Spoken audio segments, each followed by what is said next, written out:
Hey everyone, my name's Chris McLaughlin. I was visual effects soup on Venom, Let There Be Carnage. I've worked at DNEG now for around 12 years. In fact, I just had my 12-year anniversary. I started in the London office and then I moved out to Vancouver 7 years ago, which is where I am now. I'm going to let the rest of the guys introduce themselves. I think we'll start with Spencer Cook, our animation director. Hey everybody, I'm Spencer Cook. I was the animation director on Venom 2. And I'm currently based in Montreal, but I was supervising teams in Montreal and Vancouver and Mumbai. So we had fantastic animation teams in all three of those locations. And so I oversaw all of that. And really proud of the work that we did. So very excited to show you guys what we did. And we also have Russell Bowen, who was our DFX supervisor. Hey guys, yeah, so I served as the DFX soup for Venom for the Vancouver team. So I oversaw all the shots that Vancouver worked on. As you'll see from this, it was a lot of the cathedral battle sequence, and I also looked after a lot of the creature build, including Carnage himself. Yeah, I'll hand over to Ev. Hello, I was a CG supervisor also for the Vancouver site. Again, we were focusing mainly on the two big hero guys and a lot of the cathedral destruction and the heavy DG work that went into it. Yeah, so like kind of as Spencer mentioned, this was very much a global show. We had work in Vancouver, Montreal, London, and in our India locations in DNEG. So I worked on this show for about 2 years in total, but we've kind of broken it down into three main sections. So the first section is basically looking at Venom and the kind of changes or lack of changes really between what we did with Venom in the first film and what we did in this film. So I'm going to jump straight in. So I've got these on the left. Here is an image from the first film, and on the right is from the second film. And you can kind of see here, we made some quite kind of minor changes to the geometry, just reducing the kind of thickness of his neck and the size of his traps. A comment that came up from the first film quite a lot was that sometimes his head looked really small. Sometimes the reason for that is that because he's black and he's not kind of picking up much light, his chin kind of disappears into his body. So you just read kind of the outline of his teeth as the size of his head. So that was something that we had to look at in lighting. But in terms of changing the actual asset on the outset, that is pretty much the only thing that changed. Something that was kind of entirely built from scratch was the muscle system. So we have this little render here of the muscles in action. Ev, I don't know if you want to talk about what we used for that and what we did here. Yeah, so for the first movie, we had something that was a bit more manual, that was really driven by muscle shapes that were either triggered manually or triggered through poses that Venom was doing. For the second one, we really wanted to emphasize like the weight of Venom when he runs, when he's walking, really feel the full impact when he's doing a motion like that and jumping like a 500 pounds gorilla.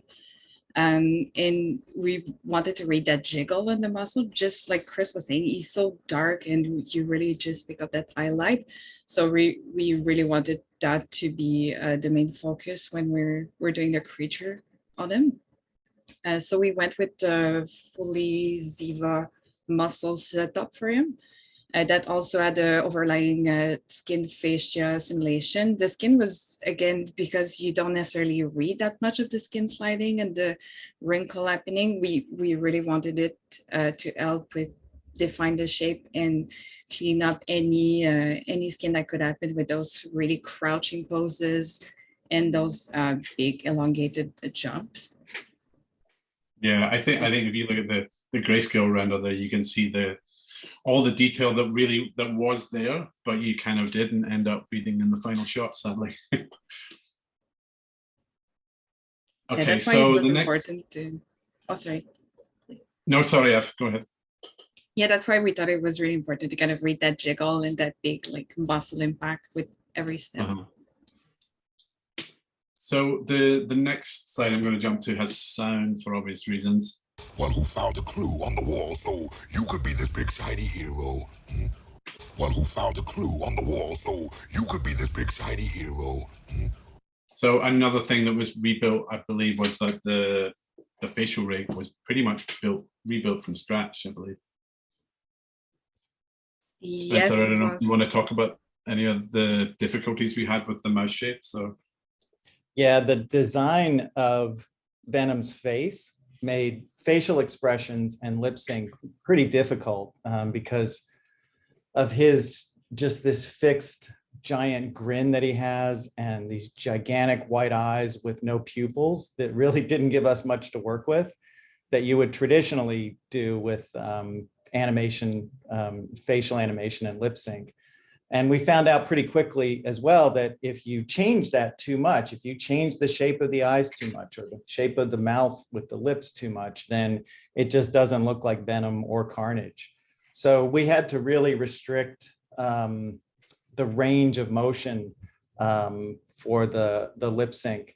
And this is a good example because most of the talking shots were on the Wraith. So we spent a lot of time with this sequence in particular, trying to get that right balance of the right shape so that it feels like he is saying these words, but also not getting into this rubbery area where we would go from one big shape to another. So for example, like shapes like an M sound and an ooh and an ah, we really tried to reduce the size of those shapes so that it didn't feel like he was too rubbery as he was talking and not too cartoonish. And it's a very subjective thing. So we went through many iterations of some of these shots until we found a balance that that everybody liked. And the other thing that that was tricky was the eyes. And those are something that you usually take for granted in animated characters, and having pupils and seeing which direction they're looking and the eye movements really indicate intention for the character. But we didn't really have that for these characters. So we had to use the head angle and head tilt and turn the head where they're looking instead of using the eyes. And we also discovered something odd when we were reviewing the lip sync shots with the clients, because the post-production on this movie was done completely during the quarantine. So everybody was working remotely. And we noticed that there was a slight lag in the review sessions, and it made it impossible to judge if the lip sync was in sync or not, because everybody's lag was probably a little bit different in all the different locations. And so we decided ultimately that the only way to review these shots and get them approved was to just have the QuickTimes locally on our desktop and just look at them that way, because there was no way to tell the sync and if it was in sync or not over a remote review like that. And Russell reminded me yesterday when we were going through this, rehearsing this talk, that and I had completely forgotten about this, but we weren't even aware of this problem for a long time, because working remotely was kind of new for all of us, and we were kind of figuring all this out, and making a movie remotely was just kind of crazy, but we did it. But these were the kind of things that would just come up and that we would learn for the first time. So we spent a long time trying to figure out, like, why does this not look in sync, or why are we getting notes back that it's not in sync? It looks in sync to me. And we finally figured it out, but it was pretty tricky and very unique in my experience. Yeah, it's something I'm going through now on the new show, and just reminding myself that reviewing remotely has sync issues, so we don't repeat those mistakes. Yeah, crazy. Yeah, so like that's what we're looking at here, like is the Wraith Venom, which was something that was in the first film in like one small sequence in 10 shots. Like in this film, it's in about kind of 4 or 5 sequences.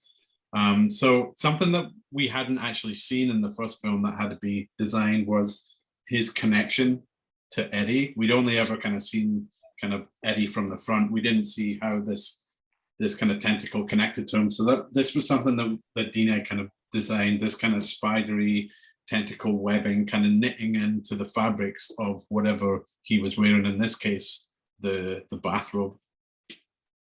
Rather complex material.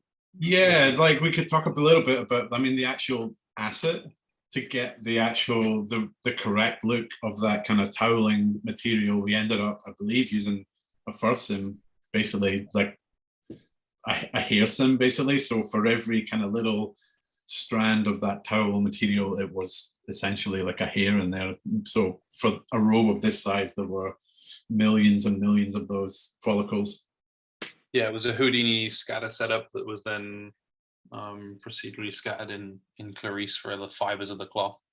Yeah, and but a lot of the time you don't even realize that it's a CG robe in most of the shots. Yeah, I was going to say that it's massively successful. Anytime that you see the connection between a tentacle or the wraith to that bathrobe, the majority of that bathrobe will be fully CG, because in a lot of cases it was just easier to replace the entire thing than try and kind of comp in a section of kind of CG bathrobe. But it looks really good. The next thing that was kind of new for us as well, this was the what was known as the sonic tear effect, kind of Venom's reaction to the shriek scream. We'd seen in the first film, has this kind of reaction to kind of high volume kind of sonics, but this was more of a kind of directional blast. Yeah, a lot of this was a combination of animation and effects. There is a Venom performance that is hidden within the sonic tear itself, and then obviously he reforms and transforms back into Venom and has to deliver dialogue, and then a significant amount of effects work to tear him apart. A kind of fine balance between tearing him apart enough so that he's starting to reform into his symbiotic state, but also trying to read his key features and his performance, so his mouth and his eyes, so that you can distinguish that it is still Venom. That was kind of a nice fine balance between the two departments of animation and effects, a lot of back and forth. Yeah, it's like it's a really fast moment in the film. Like you don't get a chance to read it, which is why I always like doing this kind of thing. And we get to show stuff that you don't really get enough time to read in the actual film. But there was a lot of work went into this to get the right look. The effect itself was in a number of shots afterwards, but just not to the same effect, that it's kind of that sonic boom where it's tearing that kind of Venom parachute out of the back. Everything else was, there's a lot of, whenever the bell chimes in the sequence, again, you get a very similar effect where you get this shudder effect and the symbiote starts to react, just not as extreme as Shriek's boom. Yeah. So speaking of things that you don't really get to see much of, so this was kind of what we designed for injured Venom. I think he had injuries in the first film, but they were more of a kind of just a dark kind of gouge. They really wanted for us to come up with a design for what the symbiote looks like when it's injured. So I think the initial inspiration for this was injuries to orca whales, which we found images of on Google. They're really interesting. Again, this is like the problem with doing such a dark character in a film that is kind of like gothic, dark lighting. You don't really get to read these injuries as much as you could have, but they are all in there. And there are a few moments at the end of the film where he's on the scaffolding and he's being stabbed that you get to read it a little bit. It's something we tried to maintain throughout the film, this arc of Venom, especially at the end of the film when he's fighting Carnage and he's getting more and more beat up, is that every time there's a stab or he gets sliced by Carnage's weapons, that injury is then continued throughout the rest of that sequence. So there are like multiple states of Venom damage done. And then I think lastly for Venom, this was just something that we were in a strange situation of having to take a kind of black, wet character and make him look even wetter. So this kind of wet Venom was something that we had to design.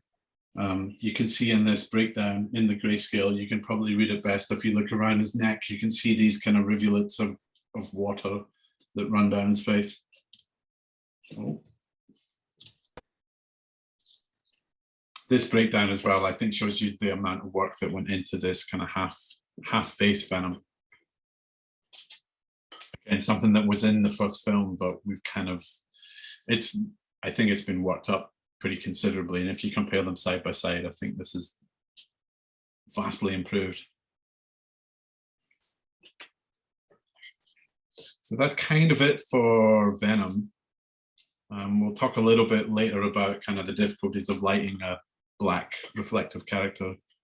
But next up is Carnage. So we always knew that Carnage was going to be a really big deal. He was he's a big character in the folklore of the comics, and it was something that we started kind of developing at DNEG, like way before production had started. Like kind of pre-production was in its early days with the film, and the DNEG art department started putting together a lot of kind of concept art and ideas for Carnage.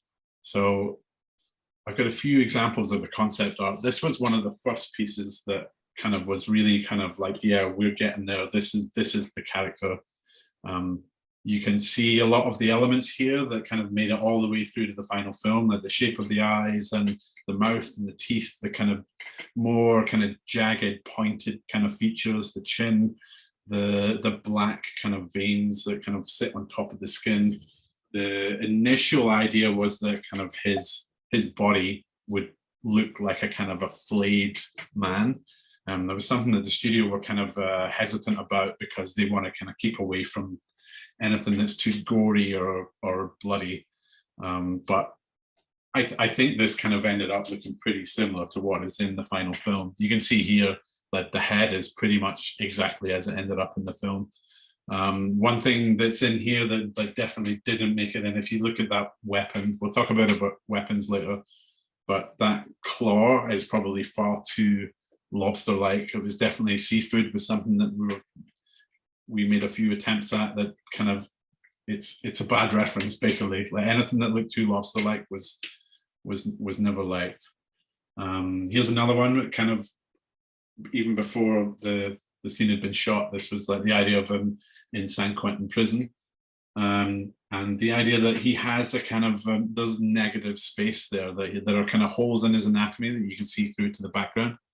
And here you can kind of a bit more clearly read the veining on top of the body. Here's another one from San Quentin, and just like his limbs becoming lots of different kind of weaponized. And this one here is the Vitruvian Man. So this was really well received by the studio. Everyone kind of saw this and went nuts about it. Tom Hardy himself saw this and loved it. I think he said he was going to get it tattooed or something, but this was the inspiration basically for that shot that you saw in the trailer and at the beginning when we opened up the session where Carnage is in front of the Rose window. Yeah, this was a real turning point for the character. So we have a few examples of some early animation tests that Spencer's going to walk through with us, which I think are really interesting.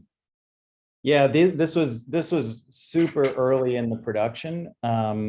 And Venom was pretty well established in the first movie. So most of our development in animation was focused on Carnage. And our first goal with these tests was to develop rules to visually differentiate Venom from Carnage. So they visually look different. They're different colors, but we wanted to develop different kinds of body language so that you could very clearly see that Venom has his own style, his own way of moving. He's basically all about brute force, like a gorilla or an MMA fighter. And so we wanted Carnage to be the opposite of that.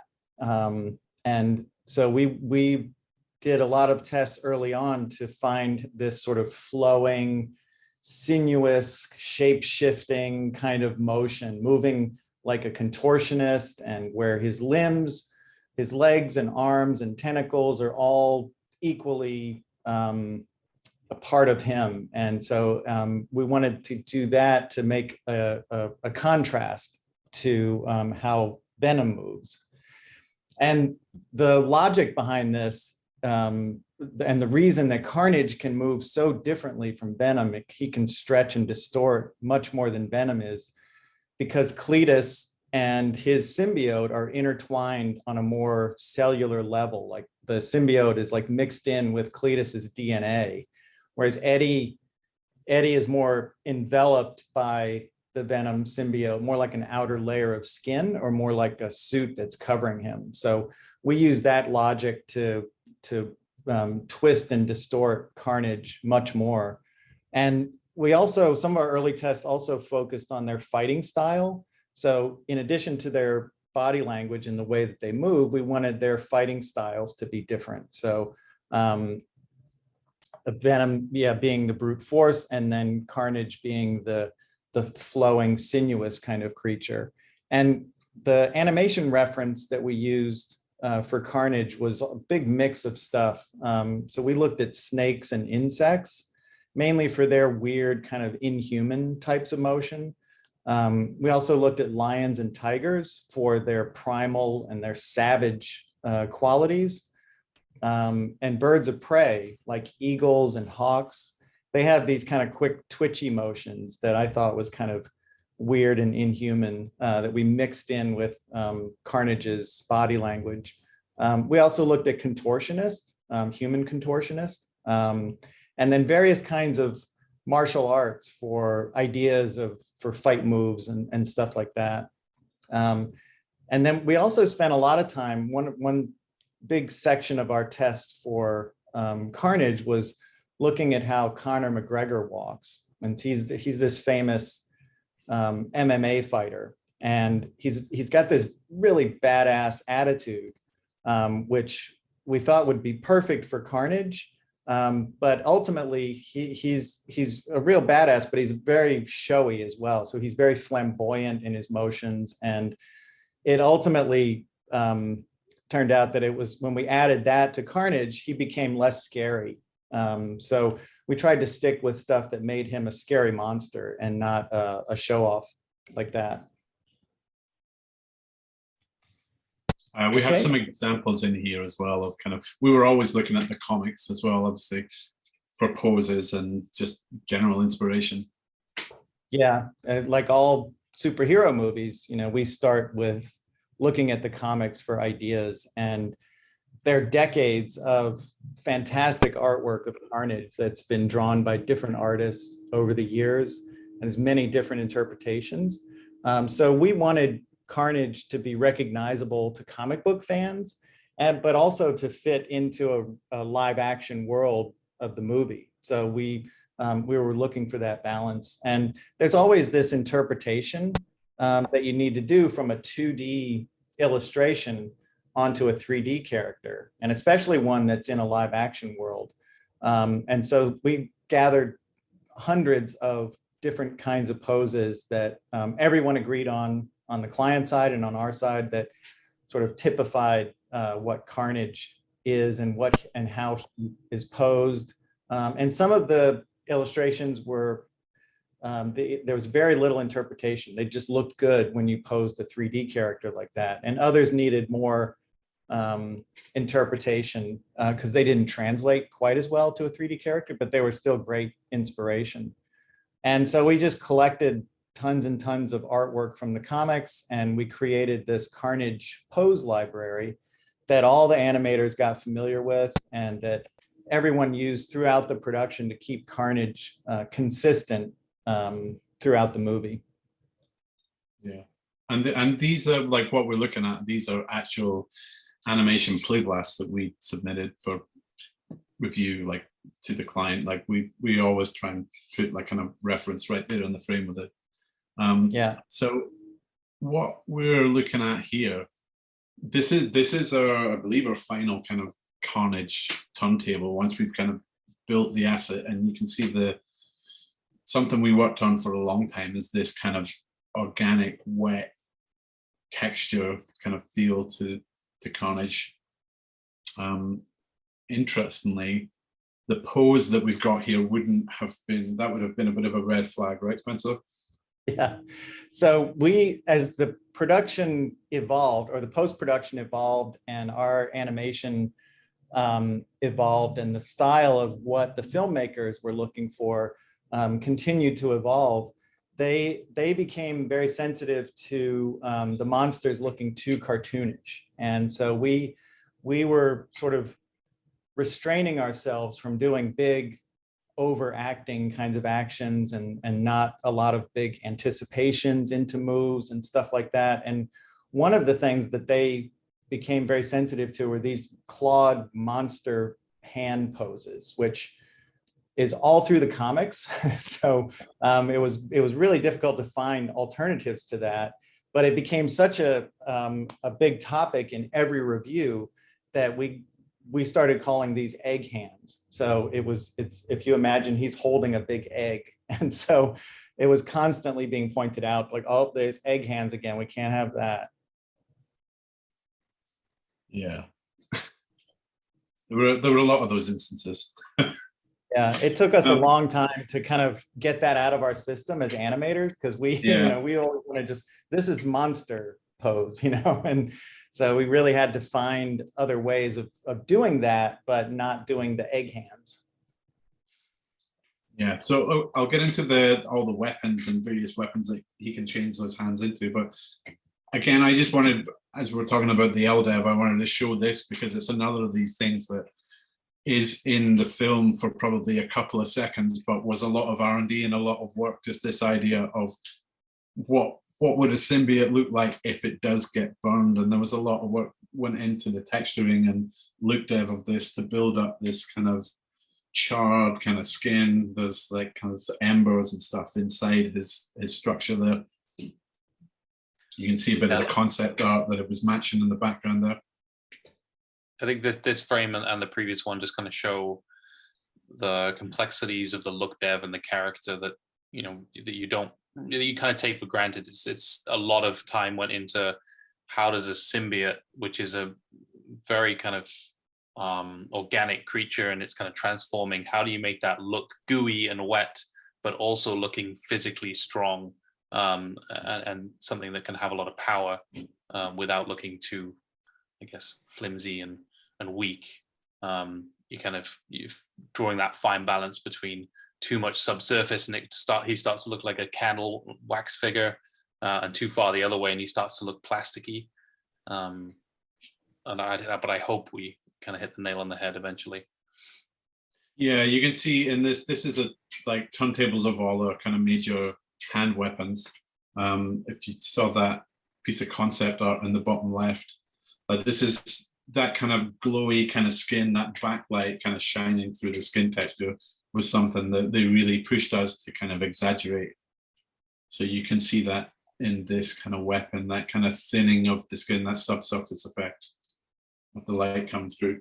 And then this is just like the selection of weapons that we could put on his hands, swords and kind of daggers and claws and forks. I believe this one was called a fork.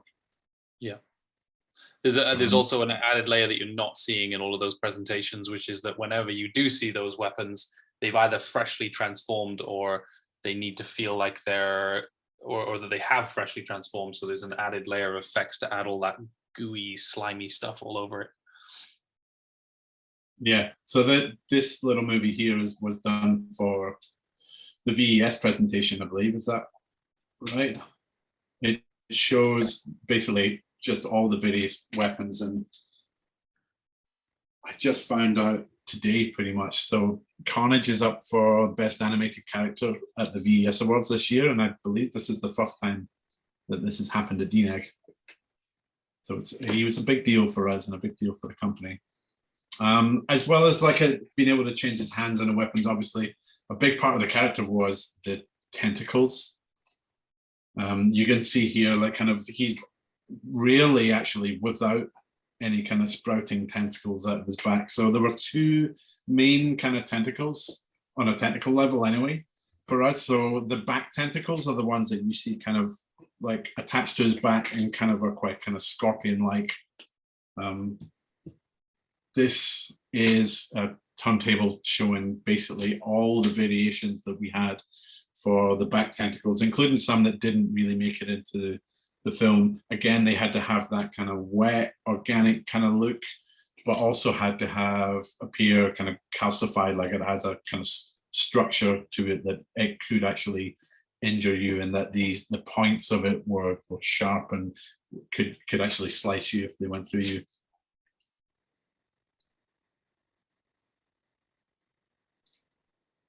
This turntable is like, I'm gonna just speed it up a little bit. But yeah, this, oh, sorry. There's one of them here.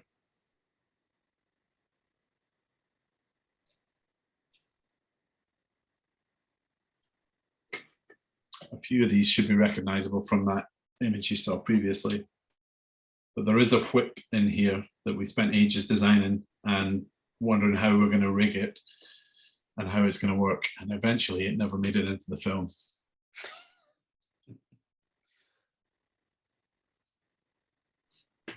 So these were the kind of the weaponized tentacles. We also had kind of ones that he would just use for kind of building his kind of mass and kind of moving around, which we called the branching tentacles. And kind of these were kind of under the hood, a lot more complex, and were a bit of a kind of group effort between our animation and creature and effects teams.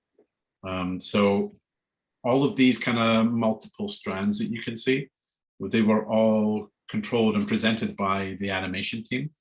But to do that, we wanted to build a kind of procedural setup, which normally would happen in our effects department. But this was the first time that we used the Houdini engine to allow the animators to kind of visualize all of this stuff within the scene. So I have some screenshots here of our tentacle setup. So this is a Houdini OTL active in Maya.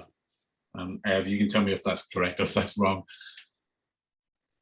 No, yes, exactly. So they were animation were essentially using a single tentacle rig in this scene, and the Houdini engine allowed them to add a 5 additional main tentacle and another 5 additional branching tentacle to those main.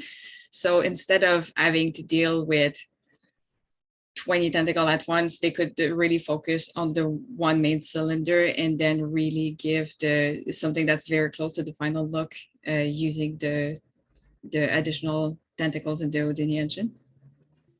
Yeah, and like kind of all of this kind of growth and movement, all of this, normally we would be doing this in effects, but this could all happen at the animation level and meant we could present to the clients a lot quicker.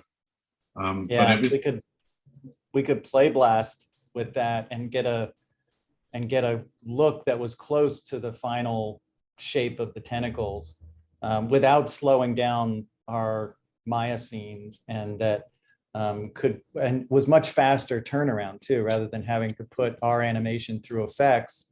We could get the shots approved and then move into effects. So it was a big help for us in animation. Yeah, like kind of this stuff here that you can see, the kind of remeshing within the Maya scene is pretty much kind of something that would have been unheard of before. It also includes that noise pattern that makes it look much more organic and really sells the look of the branching tentacle. I think just giving effects, the animation benefited from it, that they were able to visualize the silhouette and control all the tentacles individually, or not having to control the tentacles individually, but also setting effects up with a much better starting point where they weren't having to reinvent the wheel every time or guess what each tentacle was supposed to do. They had that already signed off, not only by the animation department, but by the client. By the client, yeah. And that's completely it for me, because it meant that we could present something kind of that looked at this level and say that we're going to get to this point, but you need to approve it before we get there. Like if you're just presenting one single tentacle and saying, well, you gotta trust me, we're gonna add some cool stuff on here, and they're not gonna go with that. So like I said, it was a real kind of combination of like, and in this kind of level of detail signed off from the animation team, and then the effects artists go in and add these extra layers of goo and undulation. And these tentacles are such an integral part of Carnage's anatomy. You know, it wasn't just additional things added on to him. He was such a shape-shifting kind of creature that these we needed to sculpt the shape in animation as the same as you would with posing an arm or a leg. So these became extensions of that. Yeah, there is actually a third tentacle. So these were what were known as the L systems tentacles. So they do have a kind of similar look to the branching tentacles. And again, they were something that kind of animation would build like one single tentacle around and then would be passed to effects, and it would be kind of recursively built upon. But there's just a ton more detail, a ton more kind of different branches in here. And these were used in the kind of big finale cathedral sequence outside as kind of Carnage his mass is expanding and he's becoming more threatening. He's kind of using these to build his kind of form, and you see that he starts to build these kind of almost kind of spire-like kind of structures of the tentacles. That was part of the idea, was that he would kind of mimic the architecture and the environment around him. And also, as he kind of broke apart the cathedral as he was kind of climbing up, he would almost, and you unfortunately don't read it that much because of the nature of the lighting in the scene, but if you take a closer look, some of the stuff is being destroyed and he's replacing it with L systems and kind of rebuilding the cathedral to hold everything back up. Yeah, if you look closely, you can see lots of kind of dust and rubble kind of falling off the cathedral as it's being destroyed.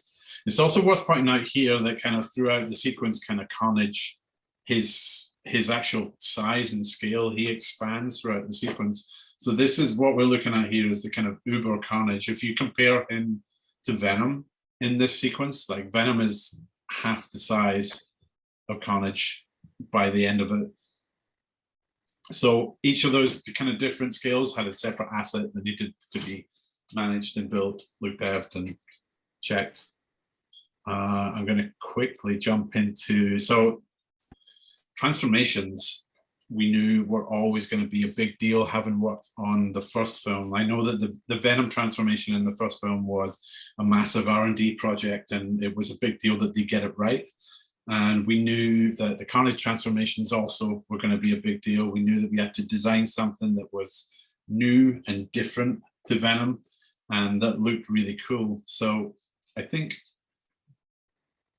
the next slide here kind of demonstrates the idea behind it and how it kind of differs from Venom. Venom in the transformation is very much about him being encapsulated by the symbiote. He's almost kind of like an armor, like he's been protected by Venom. Carnage is kind of the opposite. Carnage is inside Cletus. He's part of his anatomy and he bursts out from within. So like, I think this demonstrates kind of pretty well how like he really tears through, destroying Cletus almost as he transforms. If we go back to the previous one, you get a clear idea here that inside Cletus, the actual setup of it, we had like this kind of condensed, kind of squished down version of Carnage that will burst out and burst through his skin. So it meant any shot that we did that had a transformation in it, there would be essentially within the rig a Cletus, a Woody Harrelson, and a Carnage, but a kind of scaled down version, and that would get cashed down, and then both would be rendered, and then they'd be kind of mixed together. But in one case, I just put this in here because I think this is pretty funny. The condensed Carnage actually made it all the way through our pipeline and got lit and comped. So like normally in this shot, you would be seeing Woody Harrelson, but instead you get this tiny little pinhead Carnage coming through. But yeah, these transformation shots made its way all the way to the client as well. Yeah, these transformation shots were generally, like, I don't mind saying, a bit of a nightmare. They were the toughest shots on the show, and we worked on them from day one till right through to the end. But I do think the end result was worth it, and it was really, really great. I think it was this shot. Was it this shot that made it into the trailer, the first trailer? Yes, yeah, I think it was. And yeah, generally the reaction to it was positive. I mean, if you read YouTube comments, you're always going to find a negative one, but generally it was really well liked. And another part of this transformation that I hope goes unseen is the Woody Harrelson digidouble. What you're seeing in this render is, for the most part, 95% full CG Woody Harrelson. Yeah, I don't think, certainly on that frame, I don't think there's any plate in there. No. All of this, the costume, Woody, the hair, everything is all CG. So the cathedral sequence was like the biggest sequence for us, and it kind of encapsulated everything that was involved in the show, really. I'm going to jump into the environment. Basically, everything in this exterior, we built Grace Cathedral, and we extended on top of it. We built the surrounding city. We had to add all of this scaffolding, which is covered in plastic wrap, which became quite a big deal for our lighting and rendering department. So this shows you the extent of our build. And then this was like kind of one of the first kind of lit and rendered and comp. This is just a test. This isn't an actual shot, I don't think. No, this was actually mimicking a drone shot that I think was taken, and we replaced everything in CG to do a one-to-one comparison to make sure that everything was kind of holding up.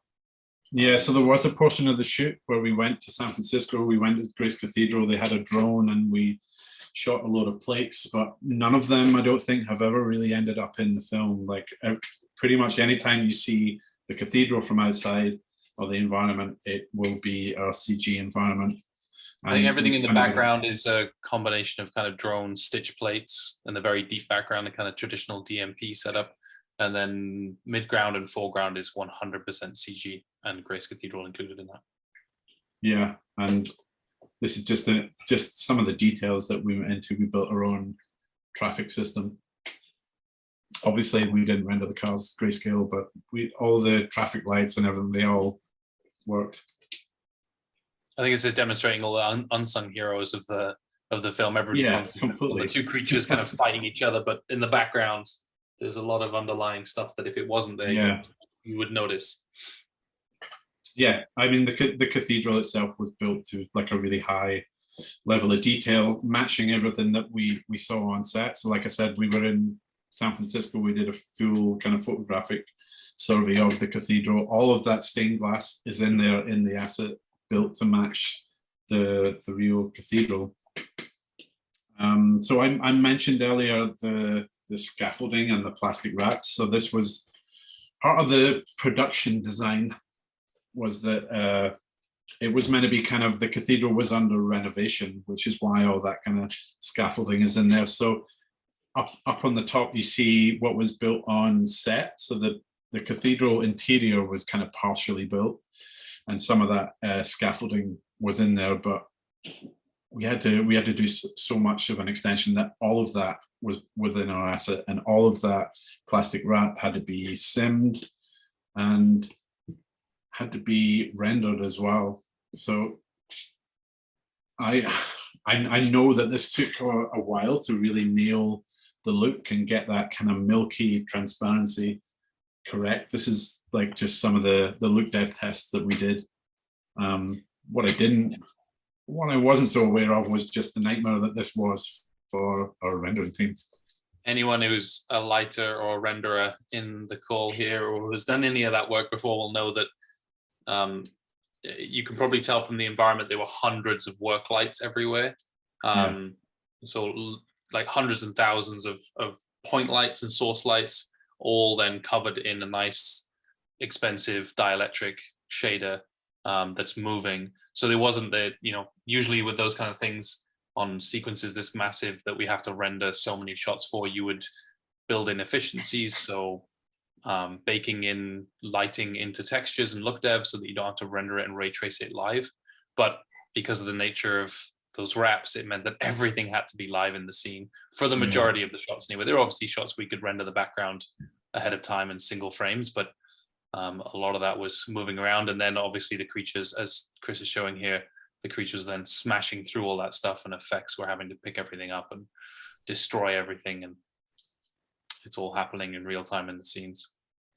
Yeah, and that's pretty much for the entire sequence, which is essentially one big long fight. Sorry, Ev, spoke over you. Oh, sorry, I just meant to say that part of the battle is also happening in the scaffolding. So it's getting destroyed as they go, lights are falling, the rats are getting shredded and animated. So all of that means that, yeah, you can't really bake anything down, sadly. Yeah. Did it also mean that we had to rig the scaffolding as well? Yeah, they had to be rigged to be for the animators to be able to interact with them and animate the weight of them shaking the scaffoldings and eating into them. Yeah, there was kind of local, like more broad stroke animation for the sway and the swing and the weight of the scaffolding, and then effects would then pick that up and do any localized deformation around the bars or secondary vibrations and things like that, and then simulate the cloth on top of that for the wraps and back on top. And then back and then when the animation changes, all of that has to be done again. Yeah, then you get a note to change the position of 1 foot, and it goes, goes back again. Has a ripple effect. Yeah, there is just a ton of work in that environment, and I think it probably wasn't talked about much because it was just so good and looked so photoreal. It passes you by. But like all of these pieces of geometry here, like that, this is, if Carnage or Venom hits a column, then that has to be simmed. That resulting sim then has to be handed to the build department, the geometry cleaned up, details added in, and then it has to be textured, look dev. All of this has to be passed down the pipe, has to be approved. There was just a huge amount of work that went into all of this. I'm not asking anyone in this call to do this because you might find a gap in our methodology here, but if Venom hits a column or Carnage hits a column, in the next shot you will still see that damage happening, and then so on and so forth. So the continuity of all that damage progresses all the way through the sequence. So by the time you end in the interior of the cathedral, it's significantly more destroyed than when they first entered. Yeah. So here we have, sorry, Ev, keep doing that. Sorry, I just meant to say we went through 4 beats of destruction with like a choreographed destruction through each shot to kind of showcase all that interaction that was going on with the environment. Yeah. So we had 4 different stages of the cathedral and different levels that got additionally beaten up as we go. And Ev's not going to say this, but that pretty much became a full-time job for you on top of everything else you had to do on the show. To manage all of that and make sure it was flowing through all the departments. Continuity, yeah. So what we have here are just these are like the raw lighting slabs. This is basically what the CG looks like before we get it to the comp department. But I think you can see here like kind of how we really had to overlight everything. These, what you see here now, are the final comps, where we knock back all that lighting, play up any kind of edge highlights. But I think you get an idea of the difficulty of when you have a black reflective character, trying to give that character any kind of shape and form is really difficult. It basically just requires a ton of lights and a ton of reflection objects, providing little kicks on all the details of the anatomy.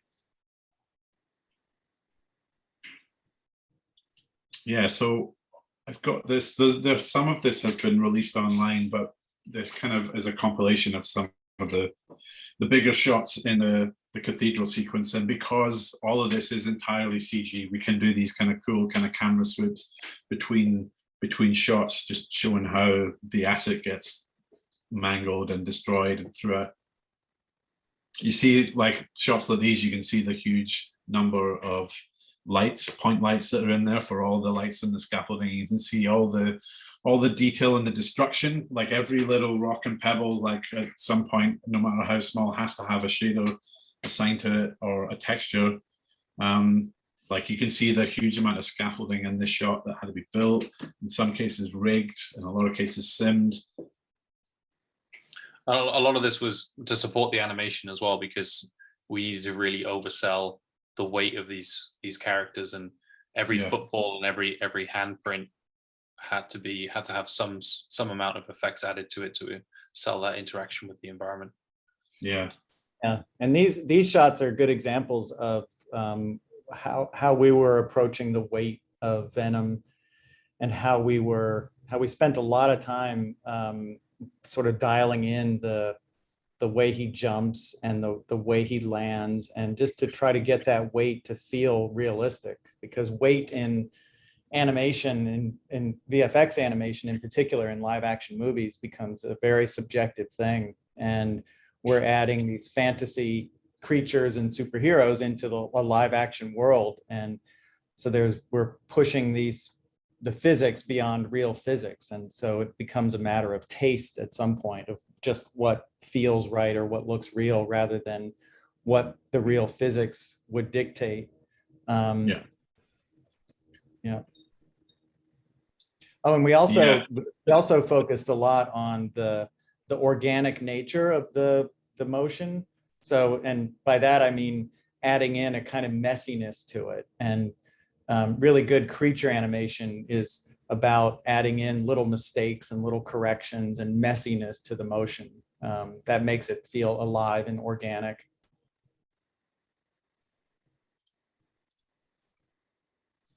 Yeah, I think that you can see all the detail here as well. Like in this one in the foreground, you can see the little tentacles that are starting to tear into that gargoyle, and the dust and the little kind of pebbly rocks here as well. As he climbs up, you can see around the gargoyles, some of them are starting to explode. Rocks are falling off. There's a huge amount of work gone into this. We are I think we've run over time. So I'm going to say thank you to everyone for coming along. And thank you to Spencer, Russ, and Ev. It's great to be on a call with you again and go over this. Yeah, thank you. Likewise. I think we probably have some time for a Q&A. I see there are a few questions in the Q&A panel. So there's, I've heard you're using Clarice for rendering. Did you run into any major issues with it?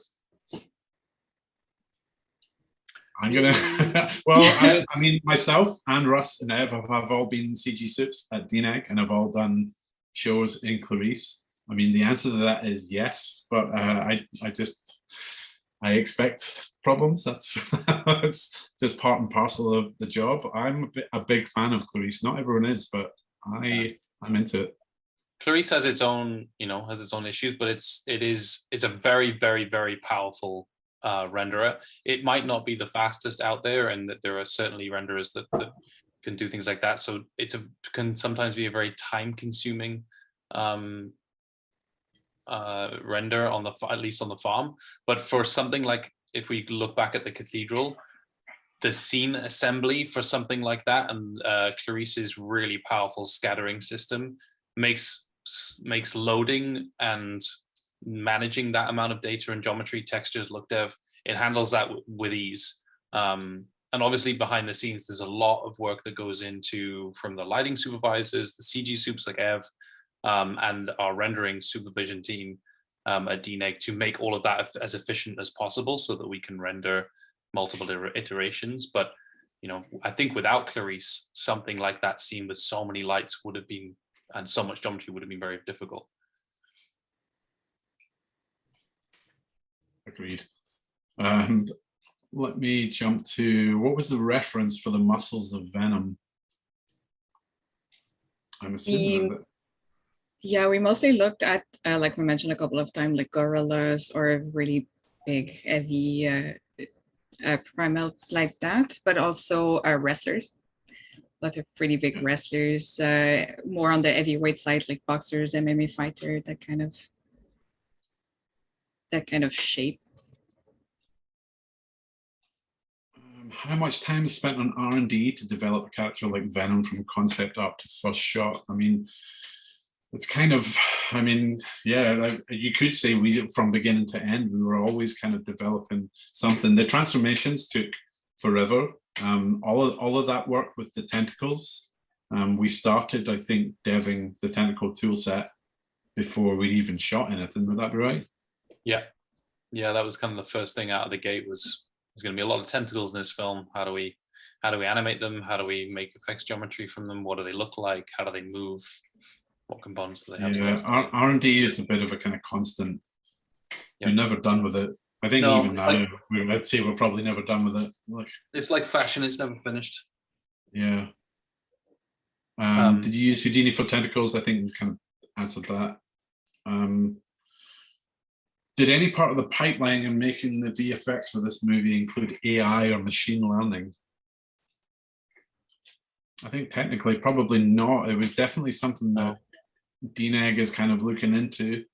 And I remember having conversations about it, but not on this show. Did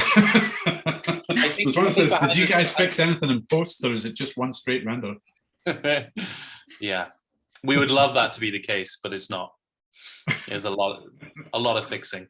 The comp team are, whilst we've demonstrated a lot of what went into the R&D behind building characters and environments from the CG side of things, there's a considerable input from the comp department, and they fix an awful lot of things, and they put all the pieces together at the end and make it photographic. Yeah, I do feel a bit bad for like I only included one slide for the final comps in this slide, because definitely they pull everything together and they make it look real, and yeah, they're definitely the unsung heroes. Okay, do you guys have any advice for students who are interested in VFX, CG, and animation? Who wants to take yeah, from an animation standpoint, the most important thing is observing life and observing how people move, how people talk, how animals move, what is the thought process, or what can you see in body language that implies a thought process. We talk about that a lot in animation, and what poses convey intention. So studying real life, we look at a lot of reference for all of these movies. We gather tons of reference of animals that we think are closest to the creatures that we're animating. We act out stuff ourselves. We will get our phones out and record video of us acting out the moments when it's safe to do. It's just a matter of learning about body language and learning about how people and animals move. So just observing life is most important in animation. Yeah, I think that kind of goes everywhere. Like kind of no matter what department or what kind of discipline you're looking at, don't just look at visual effects. Like you should be looking at real life. You should be looking at photography. You should be looking at films or paintings, art, like kind of all of that. Art and composition and lighting is a really big part of everything, and you see a lot of that in the real world. There's two sides to visual effects. There's the hidden visual effects, which is replicating something in complete CG and visual effects to put stuff into films that they can't really shoot. And then there's the creative magic effects, objective kind of work. I would say that the first one is more prominent, though, that we're often replicating a lot of things in the real world. So yeah, look around you and take it all in and try to replicate it. Yeah. Was it done in 2K or 4K? It was a 2K show, thank God. Yeah. I can't imagine rendering those lights and ramps in 4K. What are your thoughts about Blender? I don't really have an opinion on it. I haven't really jumped into it. I absolutely love it. I haven't really been involved with Blender. Strangely enough, my high school has a specialty in VFX, and that's what they're teaching students, and it's a great kind of starting point to get going. And have a good basis and showcase animation and I think right now there's not a lot of studios though, right, Ev, that I know of that use No. major studios that use it. I think a lot of that comes down to its kind of pipeline ability and kind of mass scaling across a big studio and the work that's involved, and it's kind of integrating that into a big moving tanker that is a visual effects studio. But it is a great piece of software, and some of our artists use it. Some of our concept artists use it to do very quick SketchUp models and things like that, and so it's definitely a great tool set. It's just not so prominent in the pipeline.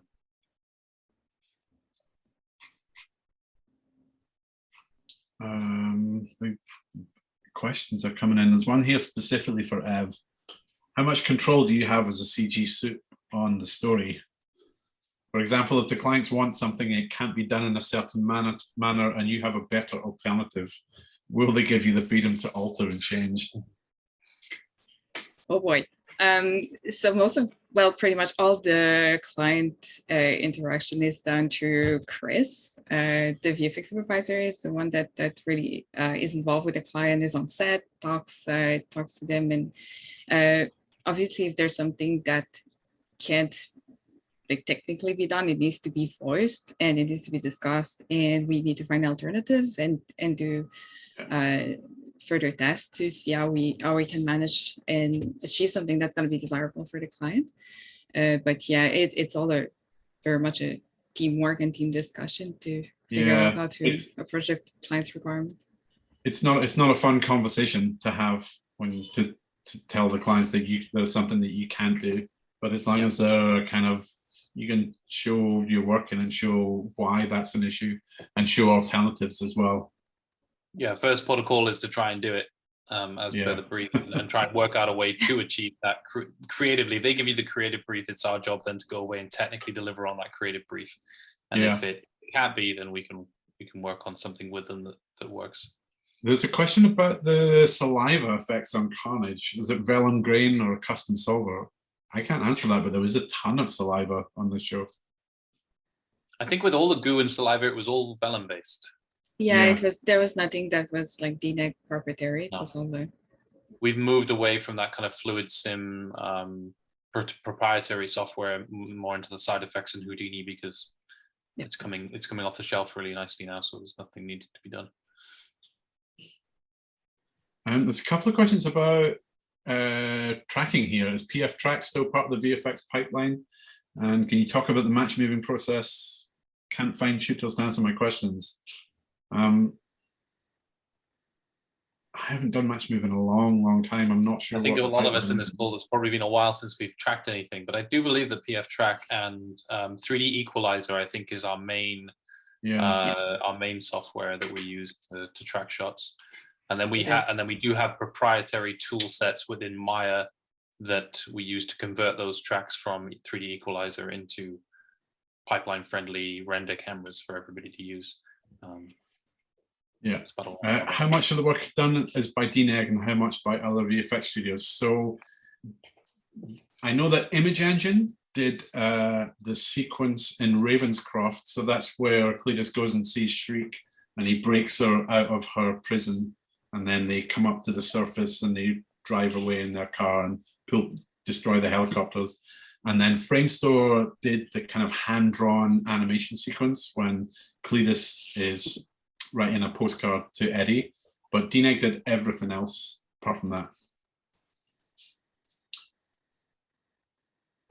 Did you make the move to USD or still using Alembic? That's definitely something for Ev. We're still using Alembic. Yeah, we haven't. That's definitely in the process, but this show wasn't on USD now.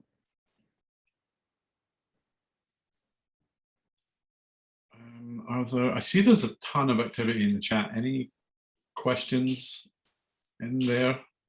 If there are any questions in the chat, I'm probably not going to be able to find them. If you want to drop them in the Q&A section. How do you handle pressure when it comes to deadline? Let someone else answer that.